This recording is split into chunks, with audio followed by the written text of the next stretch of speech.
अजय और विजय नाम के दो दोस्त थे। दोनों ही मिडिल क्लास परिवार के थे। दोनों ने अपनी ग्रेजुएशन साथ में पूरी की थी। दोनों ने एक साथ यूपीएससी की परीक्षा के लिए आवेदन कर दिया। दोनों ने अपना पढ़ाई का शेड्यूल भी बना लिया था। दोनों आपस में बात करने लगे। अजय ने कहा, तुम्हें पता है कि अगर हमारी सरकारी नौकरी लग गई तो हमारी कितनी तनख्वाह होगी? विजय ने कहा, हाँ, लाख रुपए तो होगी और लाल बत्ती वाली गाड़ी भी तो मिलेगी। अजय ने कहा, हाँ, और हमारे घर की हालत भी सुधर जाएंगी, सिर्फ एक बार नौकरी मिल जाए, उसके बाद मैं घर के लिए सब कुछ कर सकता हूँ। विजय ने कहा, हाँ, तुम ठीक कह रहे हो, मैं भी घर के लिए बहुत कुछ करना चाहता हूँ। हम दोनों बहुत मेहनत करेंगे और सरकारी नौकरी पाके ही रहेंगे। अक्सर दोनों इस तरीके की बातें किया करते थे। दोनों की आंखों में सपने पल रहे थे। दोनों घंटों घंटों बातें करते रहते और समय समय पर एक दूसरे को जगाते भी कि बातें करने से कुछ नहीं होगा। नौकरी पानी है तो दिन रात पढ़ना होगा, मेहनत करनी होगी। दोनों ने एक साथ अपने अटेम्प्ट दिए पर दोनों में से किसी का भी सिलेक्शन नहीं हुआ। ऐसा करते हुए दोनों को 2 साल बीत गए लेकिन उनका सिलेक्शन नहीं हुआ।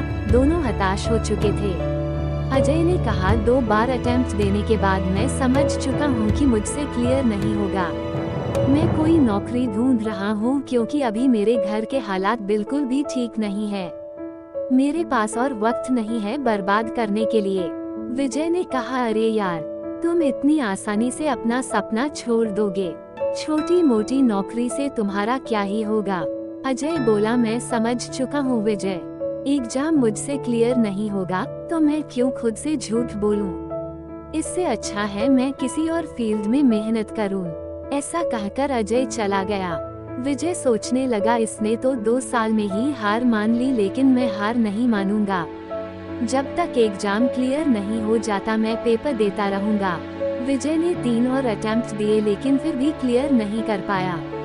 उसके दिमाग में आता है वो ये सब छोड़ के कोई नौकरी कर ले, लेकिन फिर वह सोचता कि अगर सरकारी नौकरी लग गई तो फिर इतना पैसा होगा कि जिंदगी बड़े आराम से गुजरेगी।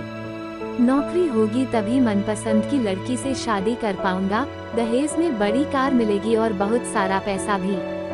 बिना नौकरी के कोई भी दहेज नहीं देगा। इस तरह विजय खुद को मोटिवेट कर लेता था। अजय ने इन 3 सालों में नया काम सीख लिया और वही करने लगा। इस बीच उसने विवाह भी कर लिया। वह अपनी जिंदगी में खुश था। विजय यूं ही अटेम्प्ट देता रहा और उसके जीवन के कीमती साल यूं ही गुजरते रहे। कुल मिलाकर उसने 8 बार प्रयास किया था, लेकिन हर बार वह विफल रहता। अब उसके सब्र का बांध टूटने लगा था। वह बहुत ज्यादा निराश हो गया था। उसे समझ नहीं आ रहा था कि वह अपनी जिंदगी को कैसे संभाले। सब लोग उससे आकर पूछते थे, क्या तुम्हारा एग्जाम क्लियर हुआ? और वह हर बार ना कहता। उसे शर्म भी आने लगी थी, इसके कारण वह चिड़चिड़ा सा हो गया था। उसके मन में आत्महत्या के विचार आने लगे। ऐसे वक्त पर उसे अपने दोस्त अजय की याद आई। उसने उसे मिलने के लिए बुलाया। विजय ने कहा, मैं बहुत निराशा महसूस कर रहा हूँ, इसलिए मैंने तुम्हें बुलाया, अपना दिल हल्का करने के लिए। अजय ने कहा, हाँ, दोस्त होते ही किस लिए है, मैं समझ सकता हूँ, ये वक्त तुम्हारे लिए बहुत मुश्किल है। विजय ने कहा, तुमने बिल्कुल ठीक किया, सही टाइम पर तुम समझ गए कि इसमें समय देने से अच्छा है कोई नया काम सीख लो। तुमने दूसरी जगह ट्राई किया और आज तुम अपनी जिंदगी में खुश हो। अजय ने कहा, देखो विजय, मैं भी तुम्हारी तरह सरकारी नौकरी पाना चाहता था, बड़ा आदमी बनना चाहता था, लेकिन वक्त रहते मैं समझ गया।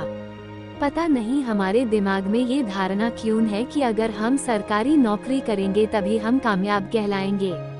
मैंने वक्त रहते अपने लिए सही फैसला लिया और तुम भी अब समझ जाओ, इसको छोड़कर किसी और फील्ड में जाओ। विजय ने कहा, तुम ठीक कह रहे हो, मुझमें भी औरों की तरह पैसों का लालच था कि नौकरी होगी तो दहेज मिलेगा, मान सम्मान मिलेगा। मेरी इसी सोच ने आज मेरी जिंदगी को इस मोड़ पर लाकर खड़ा कर दिया है। अजय ने कहा, अभी भी कुछ नहीं बिगड़ा, तुम नई शुरुआत कर सकते हो। इस शुरुआत में मैं भी तुम्हारा साथ दे दूंगा। अजय की बातों का विजय पर काफी कम असर हो पाया और कुछ दिनों बाद विजय ने आत्महत्या कर ली। अजय को जब इस बात का पता चला तो वो काफी दुखी हुआ। विजय नौकरी के जाल से खुद को बाहर नहीं निकाल सका, लेकिन आप अपने आप को इस जाल से बाहर निकाल सकते हो। ये बात आपको समझनी पड़ेगी कि बढ़ती जनसंख्या के कारण सबको नौकरी मिल पाना संभव नहीं है। आपको बैकअप के तौर पर एक स्किल सीखना जरूरी है, ताकि यदि आपको नौकरी भी न मिली तो ये स्किल आपकी पहचान बन सके। नौकरी की तैयारी करना गलत नहीं है, लेकिन जीवन अनमोल है। सिर्फ नौकरी न मिलने की बात पर इसे खत्म न करें।